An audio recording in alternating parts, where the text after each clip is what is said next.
As I'm sure you're well aware, you'll be spending most of your time picking up cargo from a station or the ground and taking it to its destination while traveling on foot or in a vehicle in Death Stranding 2. However, this time around the terrain can get quite rough. If you aren't careful, your cargo can get easily damaged from both the terrain and other PvE elements. One of the most important things in this game is to deliver your cargo in good condition, and here are a few steps you can take to help you with that. Without further ado, here's how to secure and repair cargo containers in Death Stranding 2. While there are ways to repair your containers in Death Stranding 2, your priority first should always be to keep them safe in the first place. While you're traveling across the regions, you can offload all your cargo by simply detaching the backpack when you hold the triangle button. Whenever you're entering enemy territory or a BT area that you have to clear, it's recommended to offload your backpack and all other cargo at a safe distance. This will not only help you move faster, but also make it harder for the enemies to detect you while keeping your containers safe.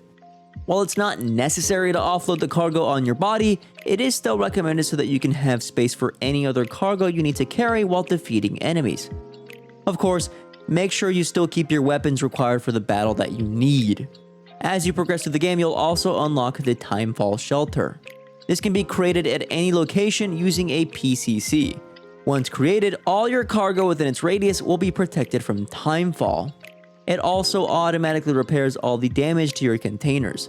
Once you have this structure, you can place it anywhere to safely leave your cargo behind and deal with the BTs in a surrounding area.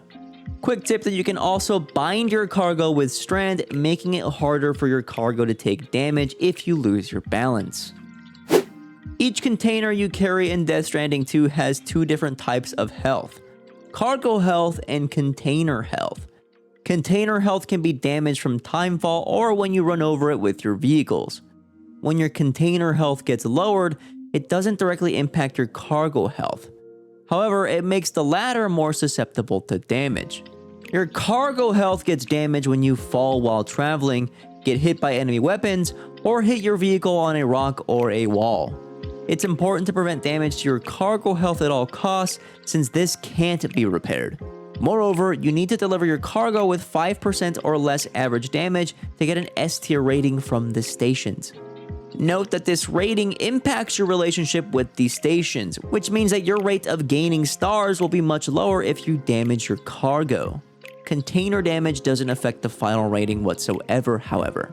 There are two ways to repair your containers in the game, and one of them is the Timefall Shelter, as mentioned earlier. The other is by fabricating a container repair spray. Once you have the spray, equip it from your tools, aim it at either the cargo in front of you or your backpack by pointing it at yourself and spraying to repair your containers. Good luck keeping your cargo safe on your next delivery. Here's a like for you.